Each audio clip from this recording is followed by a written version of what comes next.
Hi, edTPA candidates. This video is to show you how to utilize one of my favorite tools for edTPA, the Understanding Rubric Level Progression Handbook. So if you go to the University of Alabama, you can find the handbook on our edTPA website. If you don't have access to this website, then you can also locate the Understanding Rubric Level Progression. Once you register for edTPA, it'll be up in the left-hand column. But for my candidates, if you go to your tab and scroll down, it will be under the edTPA resources. So right here in the elementary education, the third one down, Understanding Rubric Level Progressions, is going to be the resource that you are looking for. So once you open that up,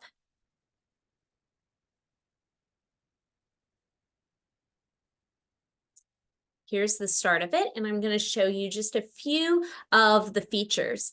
So each one of the rubrics, depending on your program, you have a different number of rubrics.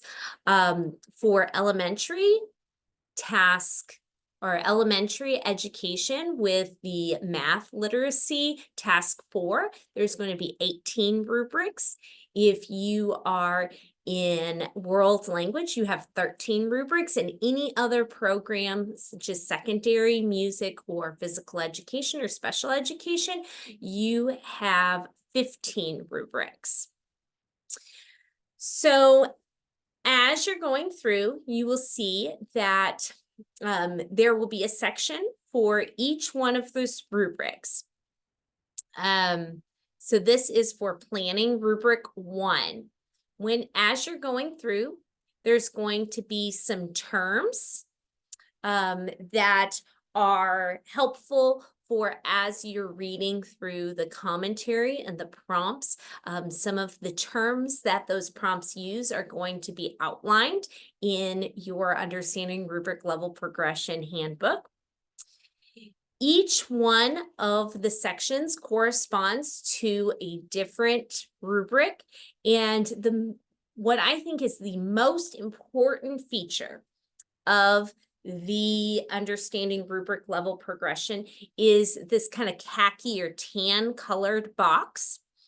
And as you'll see, this is going to show you the primary source of evidence. So in elementary ed, and this is actually the same for all programs, for rubric 1, the primary source of evidence is going to come from Task 1 commentary, planning commentary, prompt 1. As you're going down through, you're going to find that same colored box for every single rubric. So for rubric 2, the primary source of evidence is going to come from prompt 2 and 3. Keep scrolling down. Rubric 3, your primary source of evidence is going to come from prompt 2 and 3. Scrolling down. Rubric 4, your primary source of evidence is going to come from prompt 4. And for task 1, rubric 5, primary source of evidence is going to come from prompt 5. For the most part, each prompt is going to specifically correspond to one rubric.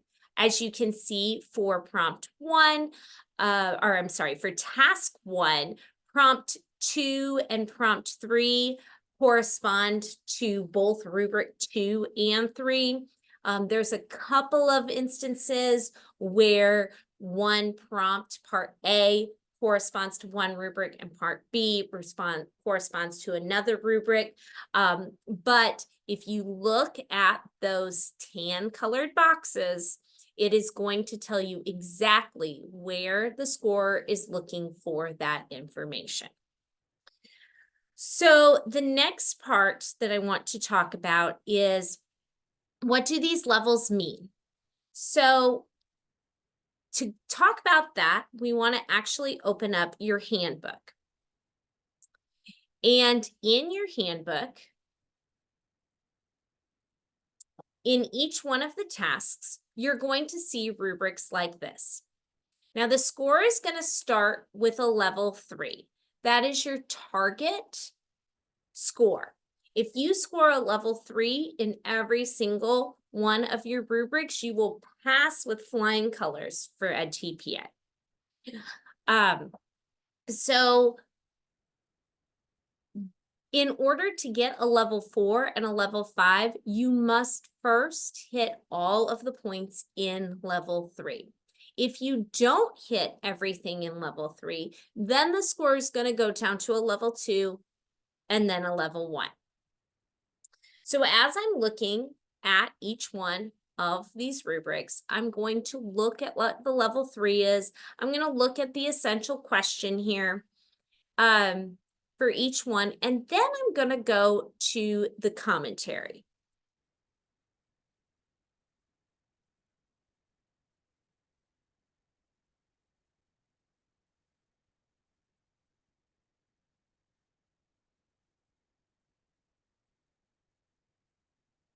As you look at the commentary, you're going to notice a lot of the key words that you're going to see in the rubric as well as the Understanding Rubric Level Progression. So I want to look right here at the commentary, and I'm going to look at prompt 1. I'm going to read the entire prompt, right?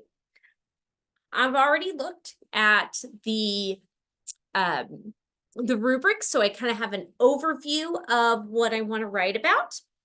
But now, before I actually start writing, I'm going to go back to the Understanding Rubric Level Progression, and I'm going to look at where the scorer is looking for the majority of their information that they're going to get for me to score a level 3.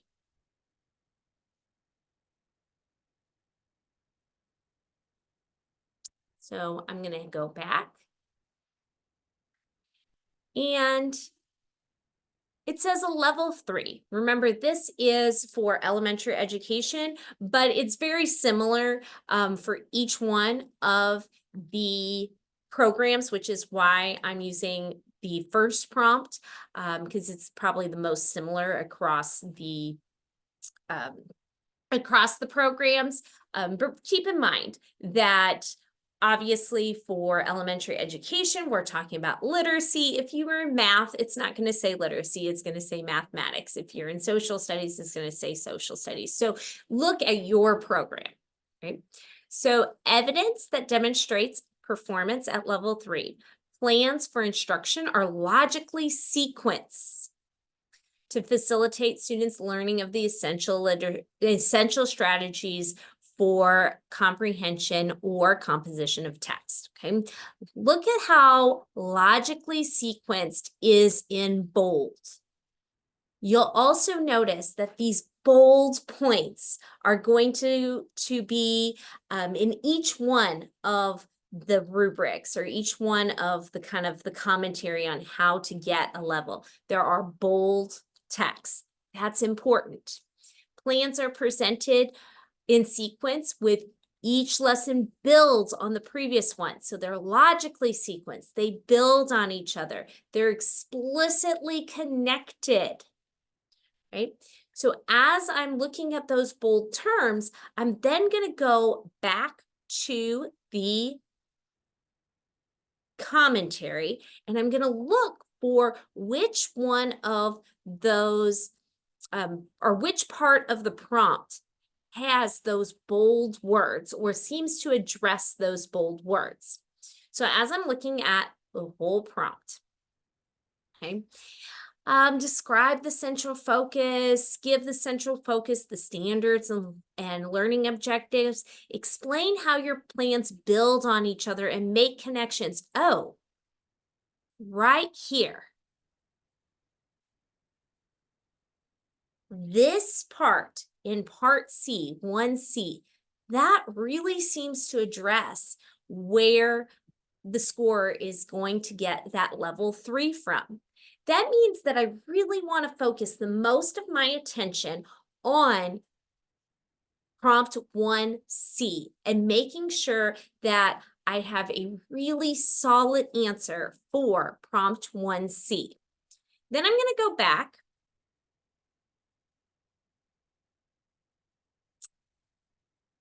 and I'm going to look at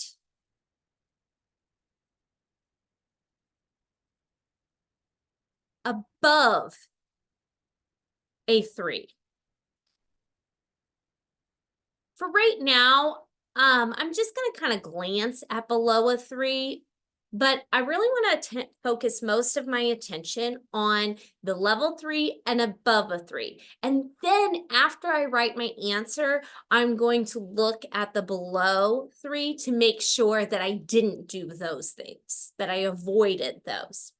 So above a 3, evidence that demonstrates performance above a level 3. The learning tasks are designed to support students making consistent connections between the literacy strategies. There's clear central focus. The connections are meaningful. There's connections between those essential strategies and the objectives and the standards. So when I go back to my planning commentary, this part B here, this is really going to push me out of that level 3 and into that level 4 and 5. There's a little bit of stuff that connects to that part 1A, but really part 1A is just kind of a general overview to get the scorer's feet wet or kind of give them a big overview. And the scorer is not going to be basing a lot of their score on this 1A. So 3 or 4 sentences is just fine for 1A. Don't spend a whole lot of time working on 1A. You really want to look at part 1B and C, making sure that part C is where the majority of your writing is. And I would go through each one of the prompts and do that same sort of strategy where you're looking first at the rubric in the handbook. Then you're looking at the commentary and looking at the whole prompt. And then you're going back to that rubric level progression and making sure that you hit each one of those prompts. So now let's go back to the Understanding Rubric Level Progression and let's look at the 2 and the below a level 3. Okay, so we're looking at level 1 and level 2 and what really makes a candidate go from a 3 down.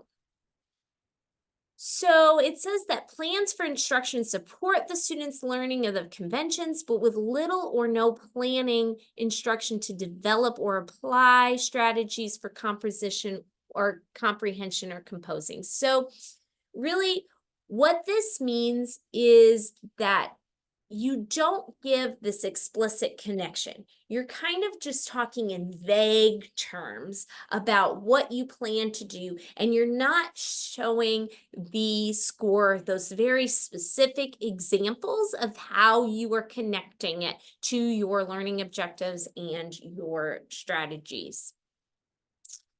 So the other thing you really want to look at is if there is an automatic 1. Sometimes, no matter what else you write, If you do one of the things that causes an automatic 1, then you're going to get a 1. So let's look at those. For prompt 1, you will get an automatic 1 on rubric 1 if you have significant content inaccuracies. If you are telling students something that is wrong, it doesn't matter how well you present the wrong material, you're going to get a level 1. If your standards, objectives, learning tasks, and materials are not aligned, so if you don't have any sort of alignment, you're saying that you're teaching something for this standard and it has nothing to do with actually what you're teaching. This also is in reference to if you are teaching a English language arts, elementary needs to be English language arts for task 1, 2, and 3. So if you are teaching a literacy lesson, but your standards that you are talking about are directly related to social studies, you will get a level 1. For task 1, 2, and 3 in elementary, you have to be focusing on literacy and language arts. Now, that doesn't mean that you can't have a social studies theme. It doesn't mean that you can't be talking about main idea while exploring a social studies nonfiction text. But what you should be focusing on for your standards should be English language arts. Do not include anything other than English language arts standards.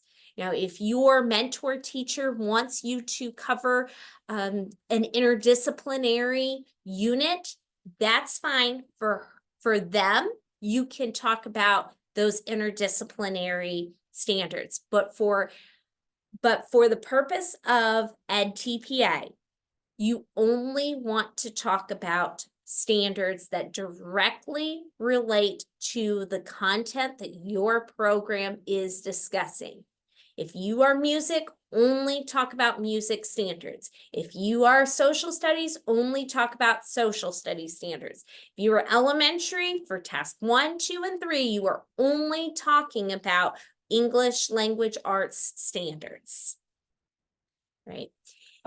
Remember that I have office hours on Tuesdays and Thursdays online on Zoom from 3 to 4:45. And then on Wednesdays, you can come to campus and meet with me for writing workshop from 3 to 5. So enjoy your edTPA as much as you can, and hopefully I will see you soon.